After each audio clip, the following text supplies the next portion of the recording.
Did it? Yes, we are live. Hey everyone, welcome again. It's nice to see you. It's week 11 here on Confidence Strategies 101.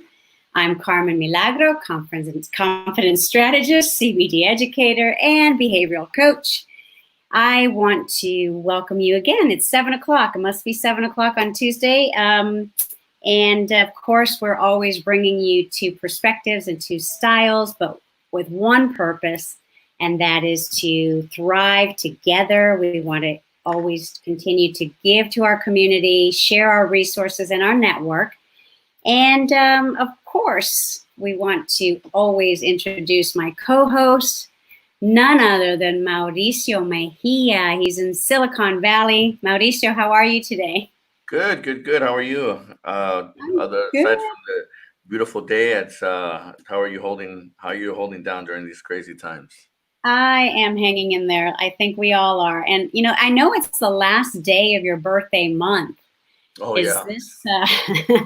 is this a continuation celebration, or are you going to end it at the end of this month, which is No, I'm today? done. I celebrate for one day and that's it. So That's it? I don't do the We've whole got a week lot to or the talk whole about. month. Yeah, We've got a lot to talk about, but I'm sure this is going to be one birthday that we will never forget. yeah. Definitely 2020 has been an interesting year so far. So, but Yes, we're yes. good. We're good, and Yep. we're ready to get these things going and let's make it happen. We have a great guest going to join us this afternoon. Uh, Yes, we sure do. And one of the reasons that he's here with us is because in the last couple of weeks we've been talking about the best coaches and how they work with the best coaches and coaches who give back to the community and they want to help their communities and people who mentor and lead in the community. So he is no exception to this rule, and he's now a part of our family and a part of our pipeline of coaches. And I just wanted to say welcome, and I'm going to go ahead and pop him on. Now, we are having a little bit of an issue with something. We're not quite sure what, but we'll be able to hear him.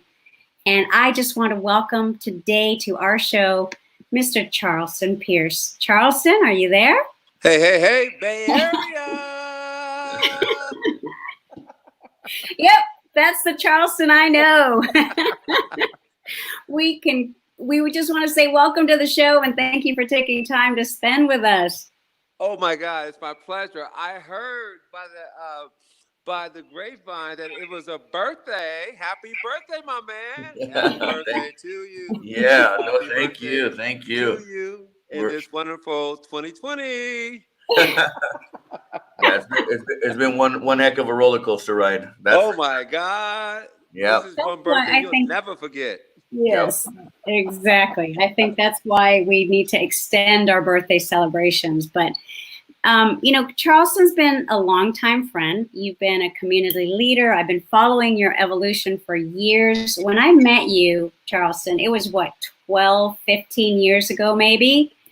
And, my memory's a little foggy on the time, but not in how I've been able to, just we've been following each other on social media and all of that, right? And I think the one thing that really, really strikes me from the moment that I met you to now, all these years later, however many that is, it's the fact that you are consistently just the same person. Like, I don't forget people who are consistently kind and nurturing and, community leaders. And you are definitely one of our best, you know, because How you've how been much doing am I this. how much am I paying you for all this? Yeah, I mean, we'll talk about that later. okay. Well, hey, you know what? A compliment. First of all, I But want it's to true. say hello to all the beautiful people out there that are listening. I am so honored, so grateful to have this opportunity to share. I hope by the end of this conversation, this chat, that someone would be encouraged because this is a time for encouragement. This is a time for coming together. This is a time for unity. We can't, the change that we hope for, it won't happen unless we all are accountable. Every day I ask myself, what am I doing to make a difference? I think Michael Jackson said it. I'm looking at the man in the mirror, right? Right. So yes, it's been a ride. Oh my God, we can go on a show every day for a week, right? Weeks and weeks talking Yes, about, you can. you Yes, know, you can. somebody we know that's been affected, Yeah. either losing their job, being laid off, Right. or having the virus, or unfortunately someone passing away. You know, we have a very interesting, one of a kind president. That's a very interesting way to put it, Charleston. Hey, you know what? My grandma said, if you can't say nothing good, don't say nothing at all. Okay. There you go. Well, today we're going to focus on you. We're going to focus on the work that you do as a modeling coach, as a youth mentor. But before you were discovered in the 1980s, before you signed your first modeling contract, before you appeared on national billboards and movies and print ads and fashion shows and commercials, and before you were even the Pepsi man, let's hear about your childhood. Like what neighborhood were you born in? Who were your role models? Let's get started there, okay? Wow, wow. Way to set me up, Carmen. I like it. We got to do this again, all over the world. Okay, you're Uh, on. Thank you, thank you, thank you. Wow, wow, wow. Born and raised in San Francisco. I am one of 14 children from my mother and father. Yes, they like each other a lot. So I'm number three. I'm the eldest son. So I always was like taking care of the little one. So I was being prepped to be a coach. I was being prepped to be a mentor. Back Yes. in the days, we actually changed diapers, okay? Not Pampers, okay? Right. Uh, so I grew up in Bayview, Hunters Point. Before I moved to Bayview, I did live in the projects, and I say that because wherever you start, whatever your start is, wherever you are at, I tell my students, wherever you at, it counts, okay? Because it's part of your story. So my story is in San Francisco, Bayview, Hunters Point. It's not where you're from. It's where your vision takes you, your destiny. So growing up, I'm a PK, I'm a preacher's son. So sometimes a preacher comes out, be ready, okay? But my sermon is love. Love today, love tomorrow, love forever. Okay, I'm done. Drop the mic. Just kidding. Um, so grew up in San Francisco. How I got into the the entertainment industry, living in Bayview Hunters Point, I had this place, this building across the street from my house on 3rd Street called the Bayview Opera House. I saw talent. I saw people having fun on stage. I'm like, yo, I want to do that. I want to try it. Prior to that, I was always performing in our church growing up. So, I had that bug for, showtime. I like being in front of people. I like showing out. And so I got involved in theater in my high school, which was McAteer at the time, but McAteer became the first school performing arts. SOTA, School of the Arts, started there, and Deborah from Fame came there to check us out, to endorse us, and she said, "Hey, Charleston, you're gonna be my new Leroy." And I was like, "Okay, let me cut some splits and turns and show you what I'm working with." And so I started dancing, I started acting. I ended up getting a scholarship to NYU and a lot of other universities and performing arts. I also got scholarships in basketball. I love basketball, basketball. And so doing basketball, playing sports, very competitive. It was very tough trying to get an agent because I didn't know how that worked. You can be talent, you can be successful, but you need a coach or a mentor to help you get into business, because if you don't have somebody to help you, it's Right. going to be a rough ride. And it's a rough ride if you have one too. But the thing about having a coach, a mentor, somebody who's already been there that you meet, they can help prepare you. They can prepare you and get you ready for the journey. And it's a journey. I've been in the business for almost 30 something years, and it's been cray cray, good times, bad times, hard times, times I wanted to quit, times I was like, frustrated, angry. But you know what? I have learned that if you are patient, if you have mindfulness, which can be your prayer, and you pray and say, hey, if this is for me, let it happen. And if this is for me, and this is my why, I hope I can do it with integrity. I hope I can do it to inspire people. I didn't start out like that, but that's what I learned through my journey. Like, yo, instead of trying to be the guy everybody, looks to kind of worship, why don't you flip it and try to serve people?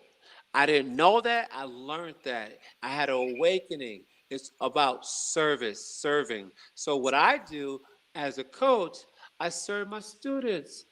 I know you're going to ask me the question, what do? I Yes. give them permission to be themselves, I love it. And I know that Mauricio is just chomping at the bit with a question for you. So I'm going to let him go.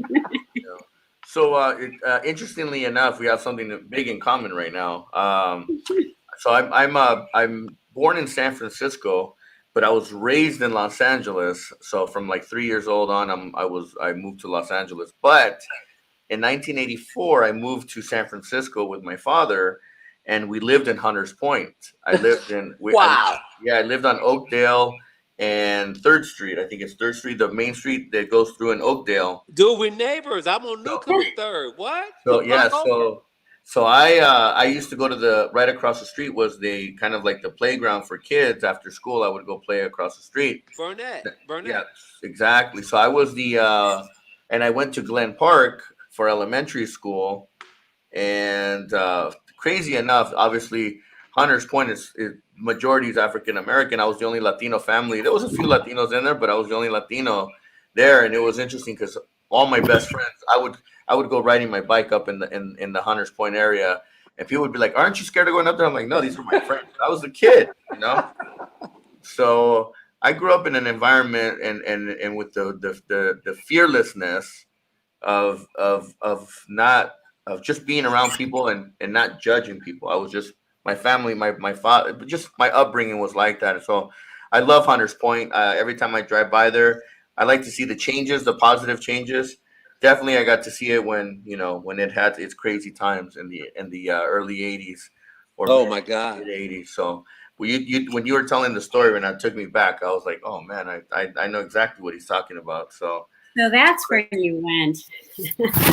yeah, no, I started thinking about all that. But hey, congratulations on your successes, and I wish I have the knew you more, and this is great because we're getting to know each other virtually. But you seem to have a lot of great stories, and I can see it. And Carmen, she lights up when we're talking. I wish we could have you live here with us, visually. But the show must go on. Right. I want to make a comment. See, Yeah. you were lucky. You were fortunate to ride with the boys on the hill. They chased me off the hill. They wouldn't let me come play on the hill because I was living down on Newcomb, across the street from the Opera House.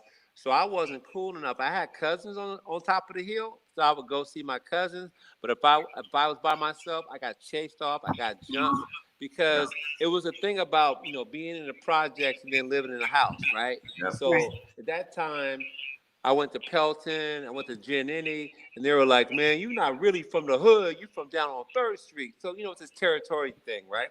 But I tell you what, those butt whoopings, all that persecution, the trauma that I experienced from Third Street, from going up to Hunters Point to see my family, and then our church was over the hill in Oakdale and Ingalls. All that stuff made me who I am today. When I was like in my 20s, I didn't tell nobody I was from Bayview. I was so embarrassed. And then I ran into one of my boys. He goes, "Man, you the man you are today because of what you went through." And I was like, snap, you're right. You're right. Those are my roots. And wherever you from, you're gonna like when I'm dealing with actors or even models or talent, because I coach talent, I'm like, the most challenging parts in your life is going to help you one day in a way you can't even imagine. And so when I meet people that tell me, this happened to me, I mean, we're talking about some really, messed up stuff. Like I've heard a lot of stuff, and I tell them it's okay because I've been through it or I experienced it. If it didn't happen to me, it happened to one of my, 13 siblings. And I tell them when you're expressing a character, if it's acting, or if you're, doing a photo shoot or a commercial, you gotta have something to draw from to be able to really showcase that character and that emotion, right? If you've never been through anything, Right. people can tell when you're trying to act, you're trying to model, right? I tell people, don't try, just be. Right. Excellent. Excellent. I So, love. so with that, Charles, we obviously have I put a couple of questions, and going through all the things that you went through, clearly it's put you in the position where you have this you're a confident man, and you talk about your struggles, and you know, during these struggles, did it mess with your self-esteem, or did you always have this self-confidence from within? No, that's a great question. No, not at all, man. I was, man, I dealt with depression. I wasn't black enough. I wasn't big enough. I wasn't strong enough. I wasn't tall enough. When I was really in my young teens, I wanted to actually be white. I thought white people had all the breaks. I'm like, man, a black man can't get no breaks. But I had to go through life. See, life is a mystery. It's a enigma. It's so many different layers of experiences that if you die, you don't know your full potential. So you can't die and kill yourself because that next day can be your break. So somehow I got through that depression. Somehow I got through not giving up, because some jobs I didn't get to 10 years later. Like I had a decent body, because after I got jumped and beat up and went through hell as a teenager, I started training and started working out. And that working out and that training got me confidence that nobody else would. I was going to let no one else take advantage of me physically, because I knew I was strong. I tested my strength, and I had to face the bully of the neighborhood. And once I faced that, I was not afraid anymore. And a lot of my confidence, a lot of my determination, part of it was my faith. Like, I literally asked God, "Hey God, I heard that you were real. I don't know you, but if you are, give me a sign." And so what happened was, I had all these signs that happened to me to prove to me that there was a God that loved me, and God had angels watching over me, because I had miracles. I'm talking about people pulling guns on me, almost falling off the cliff in my car, and the car, miraculously stopped. Like, I had so many situations happen to me. Like, I believe, I believe. You can't. When somebody said they don't believe, I understand. But if something happened to you, and it was a miracle, you can't say you don't believe. So for me, I believe. And throughout that experience, up to today, I always pray. I'm like, you know what? If I'm going to live, if I'm going to produce, if I'm going to direct, if I'm going to shine, I want to shine for hope. I want to shine for the underdog. I want to shine to help people. I want to shine to make a difference. If I can't do what I do to make a difference in this world, I don't want to do it, because it's no fun. It's fun when somebody says, "Man, I thought about giving up, but you gave me encouragement. Man, I didn't think I was good enough, but you believed in me. You know what? They told me I was a plus size, I couldn't model, but you gave me an opportunity. They told me I wasn't tall enough, but you gave me an opportunity." So all these times I was able to help people and not give up on people, because they told me that. See, what I did was, all that stuff that people told me I couldn't do, I did it because I was like, I'm going to show them. But that's not the reason to do what you do. You should do what you do because it's your gift, it's your talent, it's your calling. Like, some people were made to sing, some people were made to dance, some people were made to draw. But if that's not your calling, then you may not want to do it, unless you're an actor and that's your character. You got to learn, you got to fake it to make it. But man, it's just been a fight from day one. It's been a fight. It's been a fight being a black man, a brown man.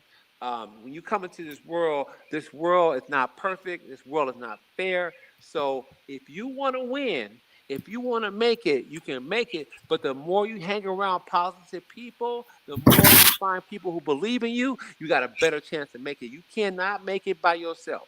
Nobody can. You need somebody there, because you're going to hit a wall. You're going to want to give up, and you're going to need somebody to go to encourage you, because the struggle's real. That's right. And that's another mic drop, Charleston. Yeah, no, I agree with you, Charleston, on what you're sharing. I had an amazing conversation today. So I'm a business partner and friend with Stedman Graham, and we had a call today this morning. We're working on a big program that we're going to be unleashing. And he said one of the quotes, I had to pull out the paper because it was three quotes that we wrote down today. And he says most people are stuck in a set mindset was one. And then everything is about skill. And then the last one that he said, which was interesting, is it's a heavy one. It says you have to earn your equality in this world. So it's not something that's given to us. We have to earn it. And just like anything else in our lives, we have to earn, what our paths. We have to pave our way through these experiences. So I'm like you. I use my experiences, whether they're good or bad, or some of the ugly ones, and I turn those things around and use it to my advantage so that it catapults. And that's what we want to teach and give back to our communities, because it's important. So which leads right into my second question, which you've already partially answered, but I'm going to ask it in full just so see maybe if there's any more you want to add to it. But did you ever see yourself as different than the other kids your age, and how did others see you? Great question. Man, I honestly, I'm still evolving. I don't, you know, I've surrendered. I realized that I'm not in control of my destiny. I have goals, I have dreams, I have desires, but there's a master plan. There's a master plan for all of us. And Yes. when we say we lift up our eyes, our heart to the heavens and say, hey, whatever you have for me, whatever I'm supposed to do, I want to do it. I want to do everything I'm supposed to do before I check out. Because one of the things I embrace is the fact I'm not going to be here forever. I might not be here tomorrow, but you better believe me that I'm going to give you all I can Right. while I can. Today is the day that I devote myself to, whether it's working out, research, checking in, like every single day. I'm living like it's my last day because live long enough to know, man, there's people checking out right now. Like tomorrow's not promised. So I there's times in my life that I didn't feel confident. I didn't feel I was good enough. But then you get confidence as you accomplish things. I remember, like, I've been doing a kids fashion show for a high school fashion show for the last 8 years, and it's 200 something kids, and I direct this show. And when I first got hired, I got hired to help the woman that was in charge of the show, and her boss and the producers had some kind of conflict with her, so she ended up not doing the job, and then they asked me to do it, and I was like, huh? I choreographed for like 20 models, 30 models, but I never choreographed for 200 models before. And after it was over, it blew my mind. The show was amazing, and that took my confidence to a whole nother level. Like after that first show 8 years ago, I'm like, man, anything's possible. So a lot of things that we will realize and figure out is after we are challenged to do something, we step out on faith and we try to do it to the best of the ability, and we're going to learn. We're going to learn those shoes fit or those shoes don't fit. That was for me, or if it wasn't for me. And if you don't do if you want do as good as you want to do, you didn't fail. You learned something. There's always Yes. something to learn when you take a chance. Yes. Thank you. Yes. I feel like I'm just so energized right now, just these first few minutes with you today. So just thank you, Charleston. Thank you.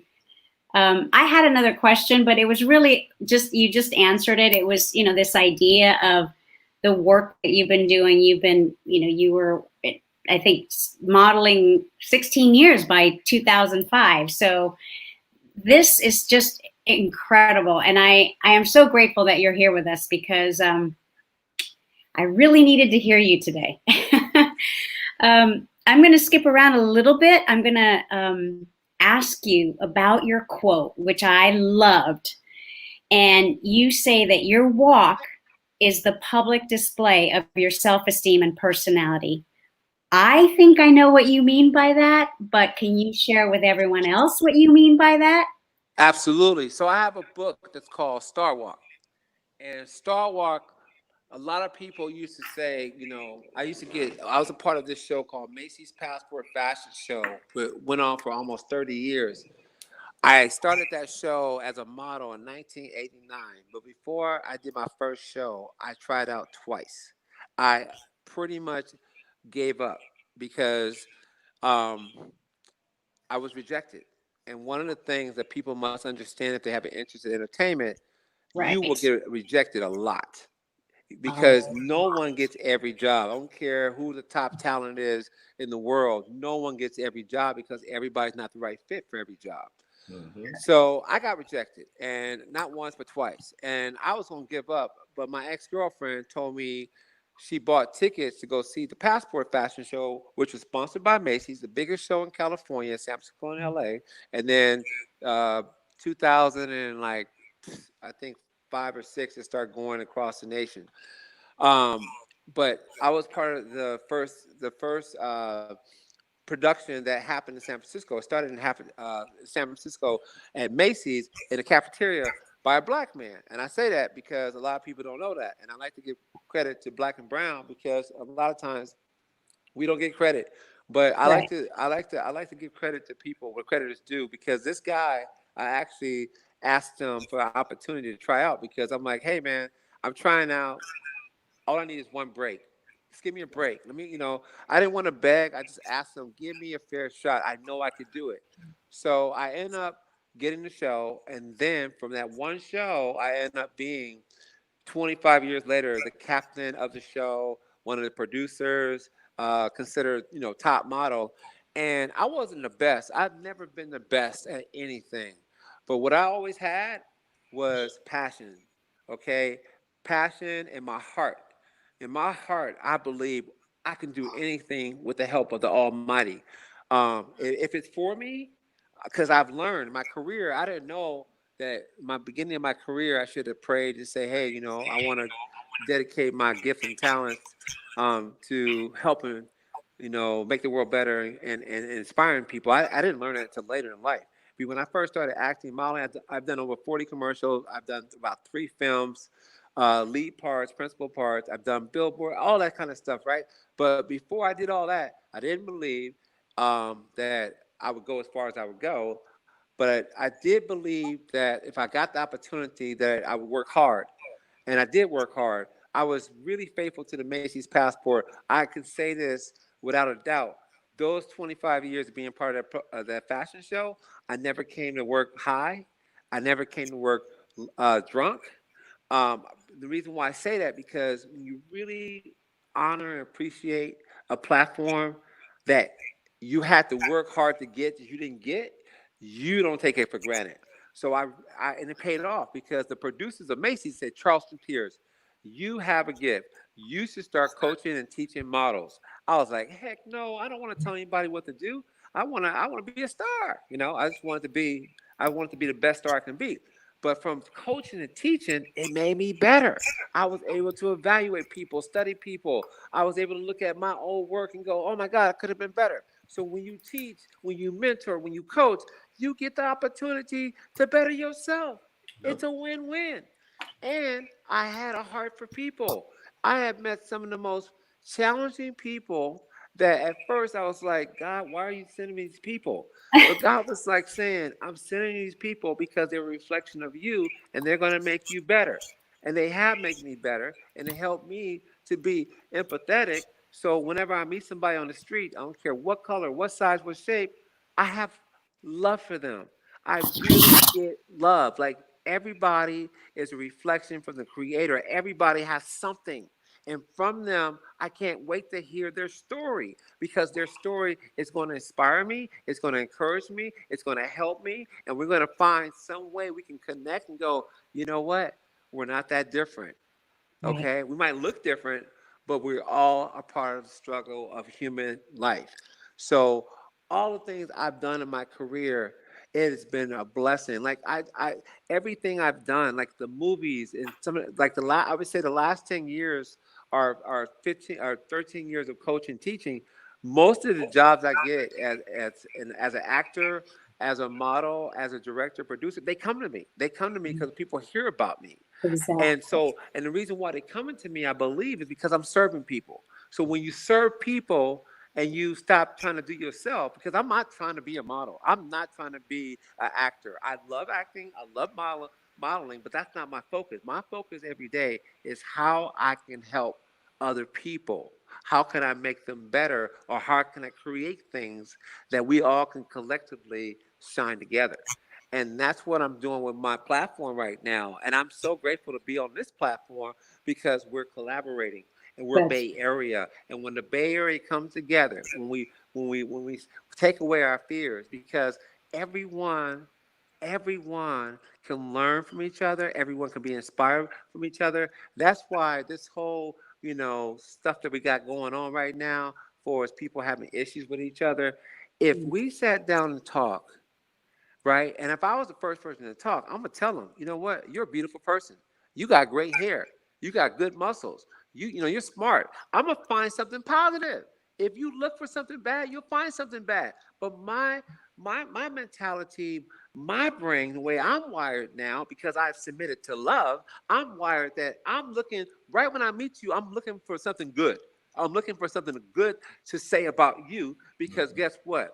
You must show yourself friendly to have friends. You must give to get. And so how we make the world better is that we always look to help us. Love thy neighbor. It goes back to that. Treat people how you want to be treated. The words are there. It's been written. It's been spoken. But sometimes we forget. And so we need people to remind us what it's all about. Because if we're not doing this to make the world better, if we're not doing this to encourage people, what are we doing it for? Exactly. You are just the best. I really wanted to sort of ask you too, just a follow-up question. And I'm sorry, Mauricio, I'll kick it back to you in a minute, but I'm just like, I'm so excited. The interesting part is he's answered a lot of these questions, the questions that we had already. And just, I mean, he's Right, on a right. roll. So he's on a roll. We're good. Love it. I love it.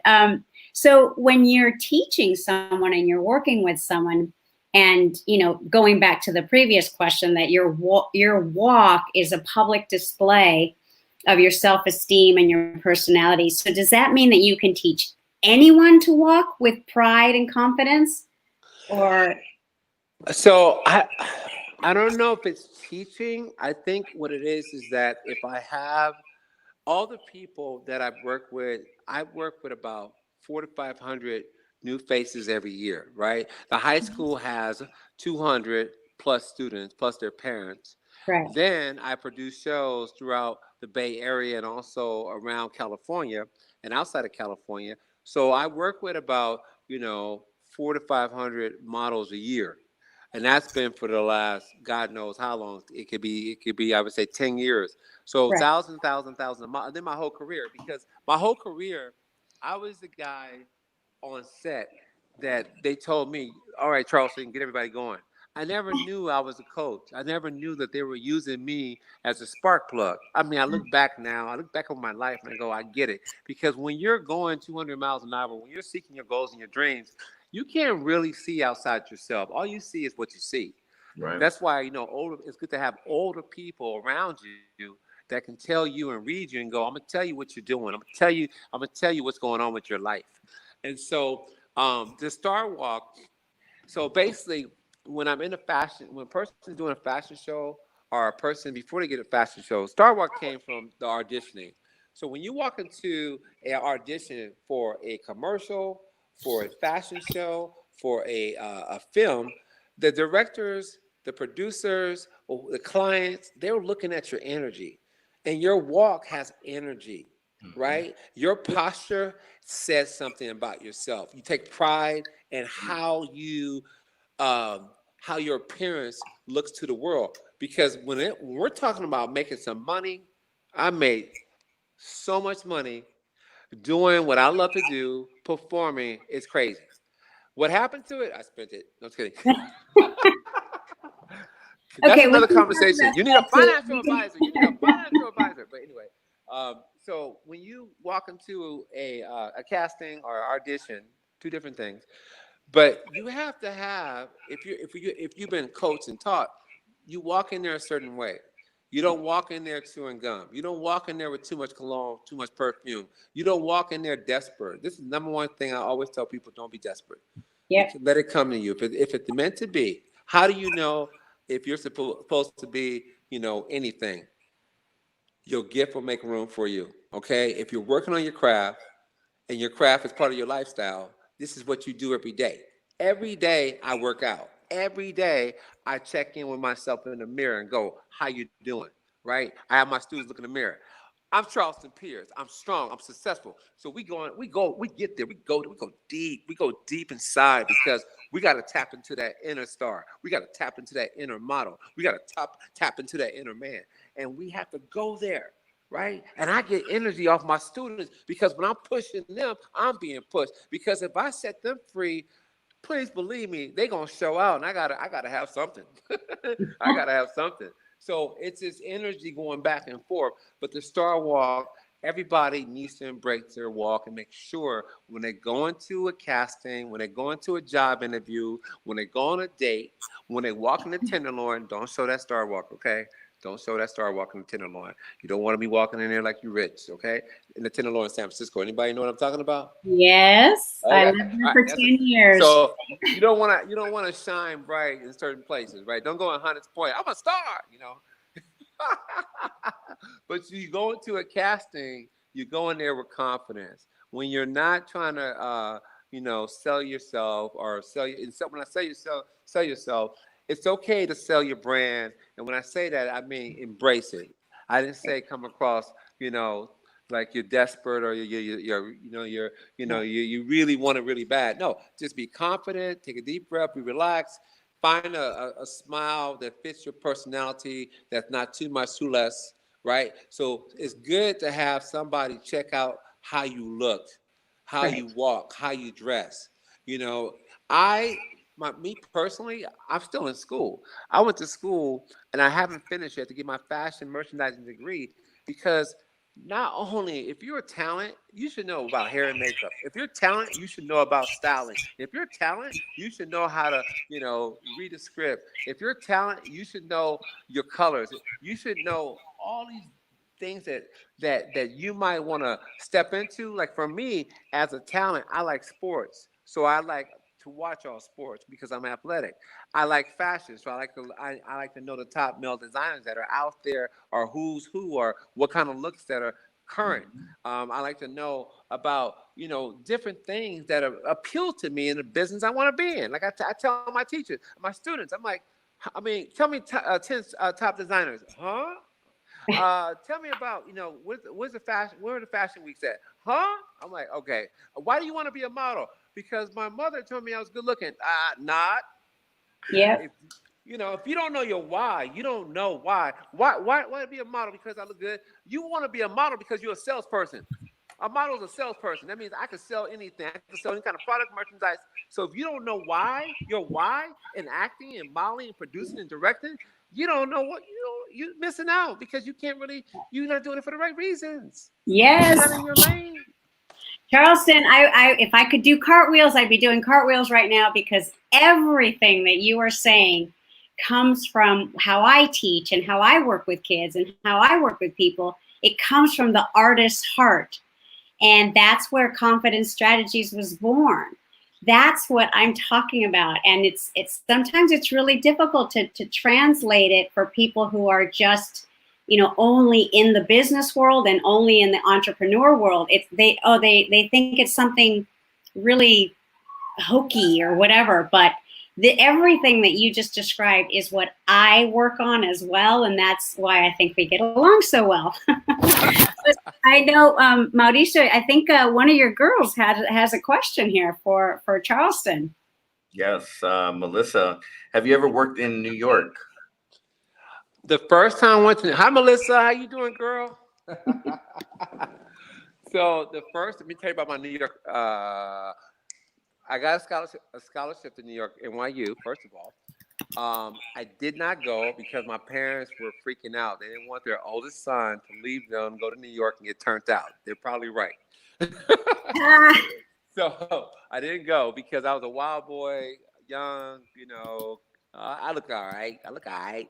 And so I would have went there and lost my mind because, I lost my mind here in the Bay Area and also in LA. I moved to LA.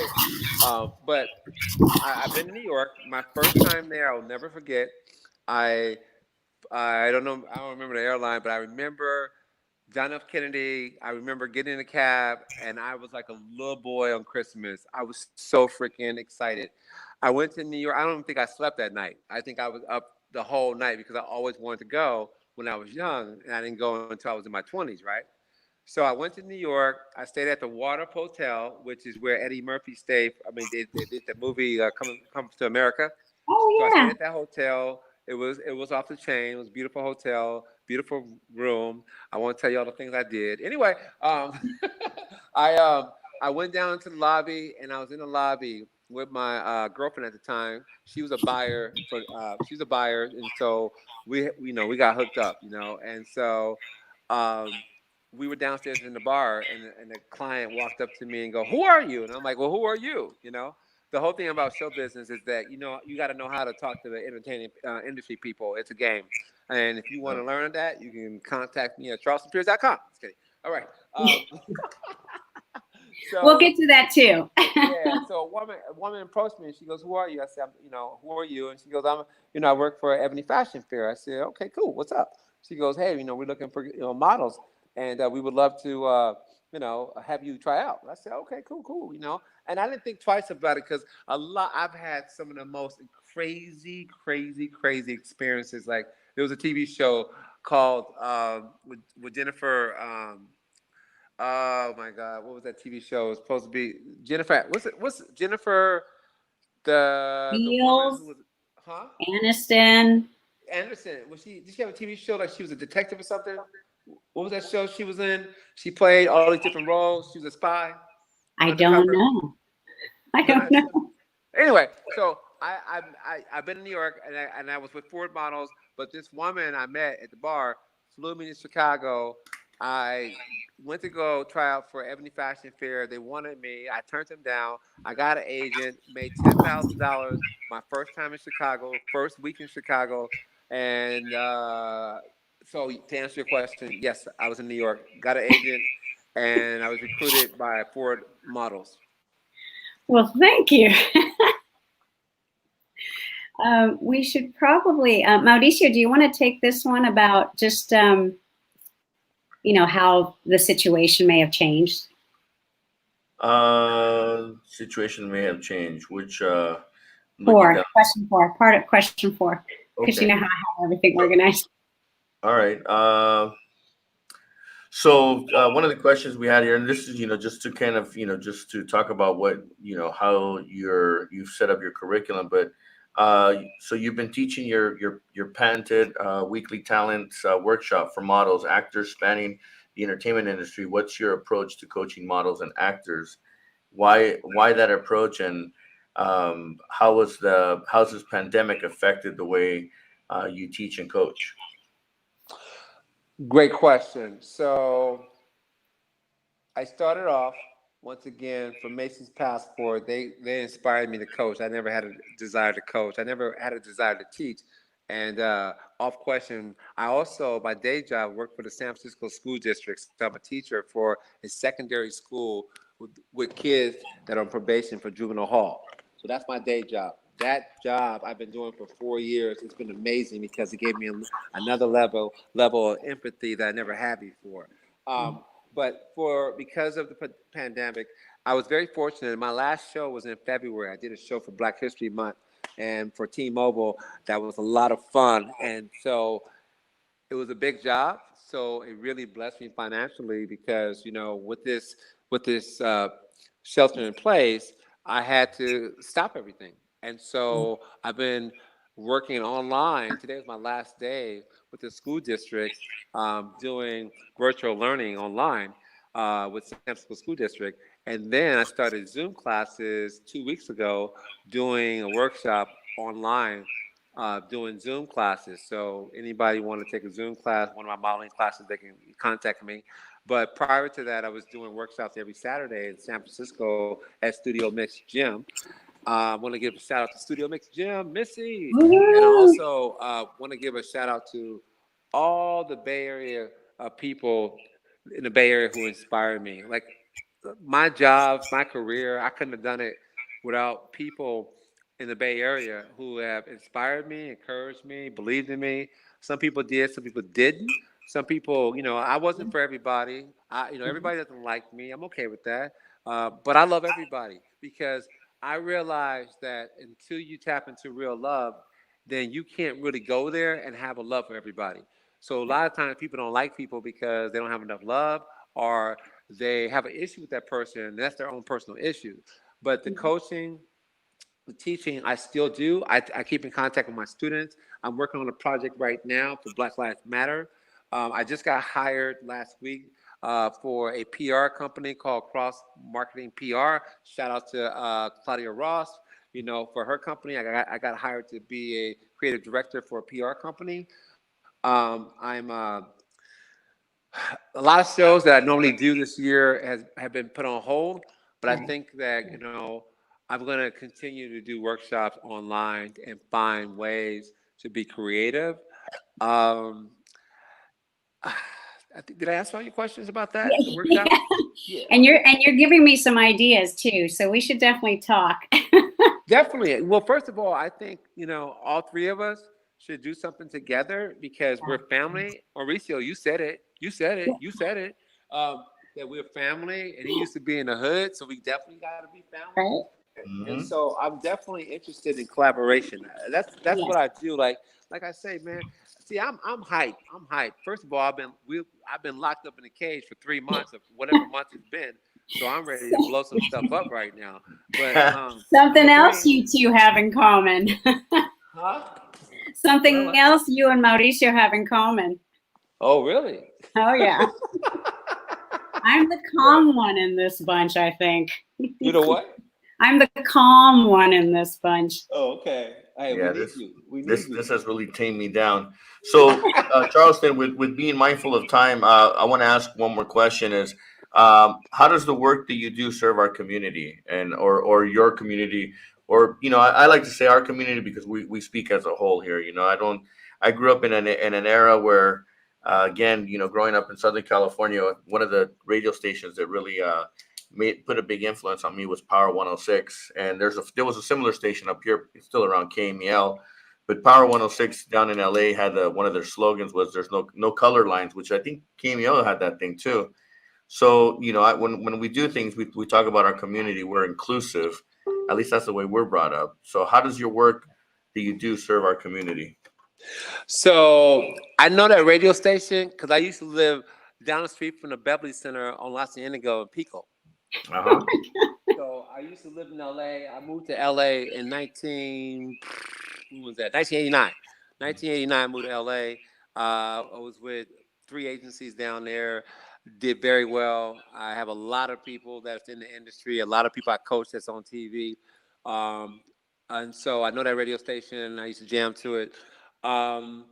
Community. So one of the things I do, which I was just sharing with you, I work for the San Francisco School District. So all the kids that go to my school, they represent the Mission, they represent Bayview, Fillmore, Sunnydale, Vegetation Valley. So I do outreach. I outreach. I feed. I take kids to the radio stations. Some of the kids from the communities. They take my workshop for free. I don't charge the kids from the community that are struggling. I mean, the struggle is real, man. Like some of these people just need food. They don't know how to pay their phone bill. So I'm constantly coming out of pocket, which is man. I love it. I mean, I pray that I get millions and millions of dollars so I can just feed every single parent, everybody that has a need. I just found myself first of all, I live in the Bayview, so being a person of color, a Black man that's in the Bayview, that I hosted and did a fundraiser for Haiti, for Cancer Society, fashion shows for Boys and Girls Club. many organizations that I have worked for to raise awareness and also put people from the community into my fashion shows that other people wouldn't even give a shot.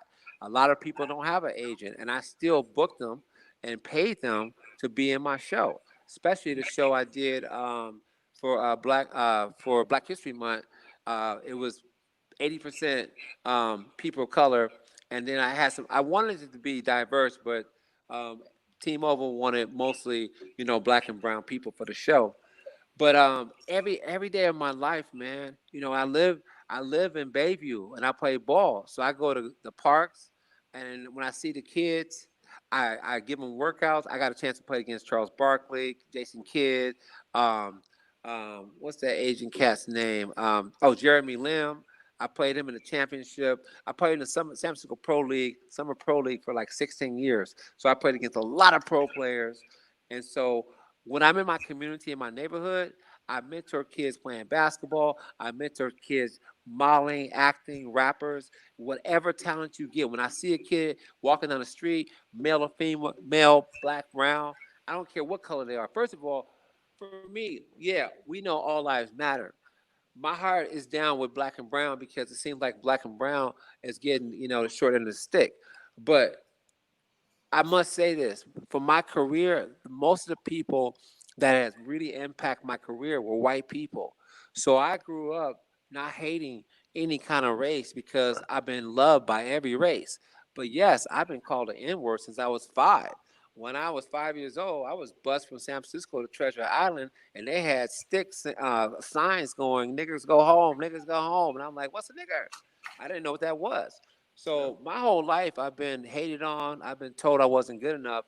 But then I've accomplished so many things that, if I wanted to pop my collar, I could. But popping my collar, it's not going to be good because the people who told me I couldn't, the people who gave me a hard time, they actually made me better. Yep. And I don't pop my collar. I bow my heart and thank God for giving me an opportunity to have another day to share some of my story. So for me, it's about uplifting people. And, when, I'm from the community, right? So if I'm winning, my community is winning. It was a protest in Bayview Hunters Point about 3 weeks ago, and it was at Candlestick Park. And Candlestick Park they tore it down, but they still, they have an area around there that they had to protest. So I was there, and they were going, "No justice, no peace, no racist police," and the police was driving by, and I felt sorry for them. So I went down the street where they were posted up. It was like 15 of them, and I said, "Excuse me, sir, can I speak to you?" And they were looking at me like, "What's this black dude doing? Rolling up to us like this?" I said, "Excuse me." And they go, "Yeah, how can we help you?" I said, "I just want to tell you guys, I appreciate you, I respect you, and I honor you. I know your job is not easy. And I just want to tell you that thank you for what you do for our community, for our city." And when it was all over, I gave them all hugs. The reason why I did that, because I know personally, I got family uh, that's officers. I had an uncle that used to be an officer. He died. He passed away years ago. But I know in the White House, in the church, in the streets, in any organization, you always going to have some good people. We live in a world, it's always going to be good. It's always going to be some people that we need to pray for. We need to hold accountable, or we need to vote, or whatever we need to do. But one thing I tell my kids, my students is, hey, don't get it twisted. Life is not fair. There's good and bad. You got to choose which way you gonna go. I chose love. I chose to do the right thing. It hurts sometimes. I cry sometimes. I'm upset sometimes. But at the end of the day, love is going to overcome. And I'm going to die with my dying breath saying, I love you, because I plan on going to a better place when I leave here. But while I'm here, hey, it's time to fiesta, man. Yeah, I love it. Charleston, I have to share with you again. Today has just been it's been an interesting day because I got to speak to my mentor, and again, it's great to get refreshing stuff. And when we come from a place of love, then anything and everything is possible. And that's really the basis of things. When you give out love and you're genuine and authentic about it, the return the universe gives you back 100 times back. The world knows when you're authentic and when you're not. So I got to say, I love the fact that we were able to pull this thing together today, because I didn't know what to expect. And I think that, again, the show must go on, whether it's full force or not. We pulled it off. We're on our show number 11. I think this is with Carmen.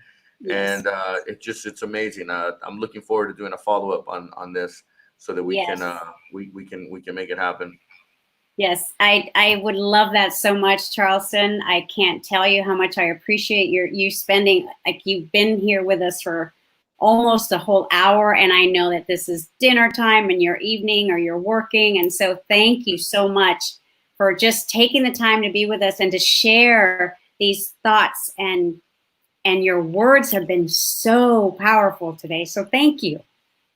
I'm so grateful. Hey, man, thank you for what you said. I really appreciate that. And congratulations to you on your endeavors and your desire to be the future. You are the future. I'm just passing through, man. I'm just passing through. And when I pass through, I want to drop inspiration. I want to drop hope. I want to drop, my story, because everybody out there got a story. Everybody's story counts. And I had no idea that I was going to accomplish some of the things I have accomplished, and I'm still here. So you know what? God is not finished with me yet. I want to say hello and hi to all the people that are listening, and that, I don't know you, but I believe in you, because the Creator believes in you. The Creator gave you a gift and a talent. All you got to do is give it back to Him and say, hey, you know what? I want to use whatever gift I have, whatever talent I have. I want to use it to make the world better. That's what it's all about. If we all would try to use what we have to make other people better, our world will be better. And a lot of people don't get that. They don't understand that. And we can't worry about that. We can't even stress and trip out why our brothers and sisters and cousins and neighbors are not acting right. They don't know. They're not woke, right?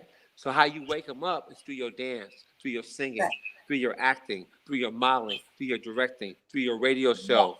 So do you, but do it for good. And when you feel like giving up, realize that I'm here, Carmen's here, my man is here, and we all don't want you to give up.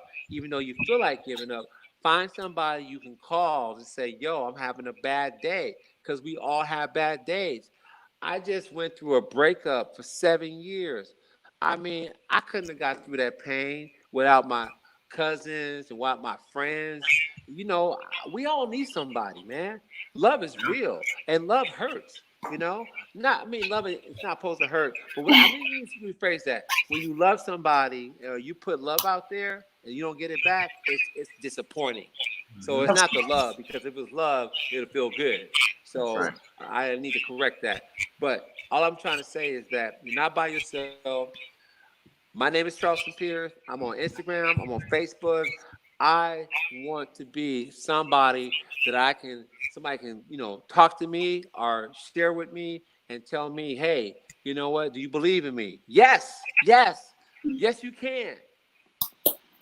Perfect. Charleston, thank you so much. I love your story and your words, and just, I was able to put your website onto the thread. So, please, I'm sure people are going to have questions for you. So if you go to our Facebook page, Milagro Mejia, Confidence Strategies 101, I think you may be a member already, but you'll be able to also answer them directly. And I do hope that you'll come back again. And I can't wait for that day to happen. And just thank you from the bottom of my heart. You are preaching to my belief system, and I love it. So for selfish reasons, I'm just super excited that you were here today. So thank you. You're so welcome. Can I say this last thing? Carmen. Of course. Did I see you? Did you have a booth at that Payne Mansion? Yes, I used to do the art shows there. So I remember you were doing my face. One time we were there and I had a fashion show, and you were in the back room and you were giving me some moisturizer for my face or something. You remember that day? Yes. And I was like, what are you doing? I didn't know you had a side hustle. You got a few side hustles, right? I do, but That's a whole other show. Yeah. So I want to say thank you because I remember that day. You know what I'm talking about when I saw you in the back? Yes. And I wanted to tell you that, you know what, I just thought you always were, you still are a beautiful woman and very sweet to me. And thank you for being sweet to me because every time I meet somebody that's sweet to me, you never know when a person, you need that. Hey, world, don't be afraid to tell somebody they're beautiful. Don't be afraid to give somebody a hug because you never know when somebody needs that. And you gave me what I needed the day I saw you. So I just want to say thank you for that. And my man, I can't wait to meet you, bro. Yeah, no, absolutely. Thank you. I look forward to meeting you as well. And We're happy gonna, birthday! Happy yeah. birthday! It's his birthday! It's his birthday! We'll have to meet up at the Battery or something, you two, because Absolutely. I know that you all know a bunch. I mean, Adrian was on there. I know that we all know so many of the same people, so it'll be really good when we can do that again. But thank you, Charleston. I literally can tell you that you and Mauricio tonight have really made my night. So thank you. Yay! All right, you guys have a beautiful night, okay? Thank you. Have a good night. Have a good All one. right. Good God bless. night. Bye-bye. Bye-bye. I don't know about you, Mauricio, but I am just like a whole new person than I was an hour ago.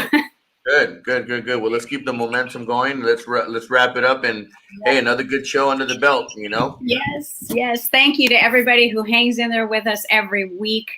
Next week, okay, I'm excited tonight, of course. But next week, I'm also super excited because one of my dearest friends, he's my confidant. He is an exemplary human being, just like Charleston. He is the drummer for Living Color. He's an instructor and a coach, and he is wise beyond the world. I just adore him, and I know that you're going to just go bananas, Mauricio. He is someone very, very special in my life, and I hope he's watching or tunes in later because he's on next week, and that's Will Calhoun, and I am just thrilled, and I can't wait.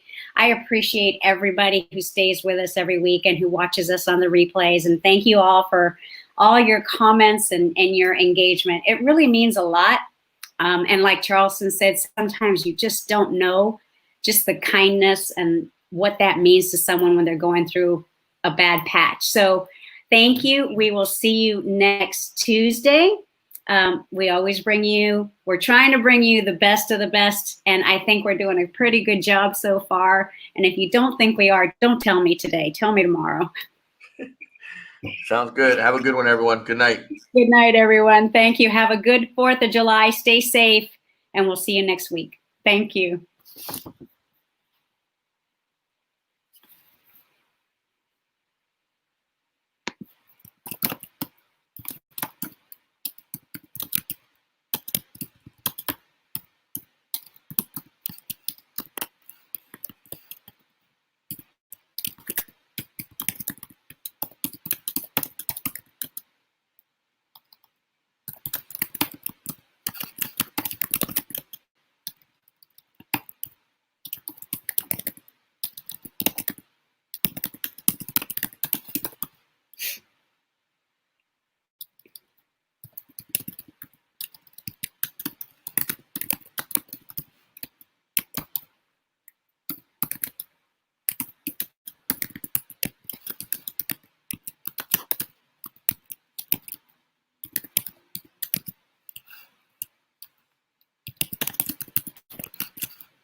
Bye, everybody.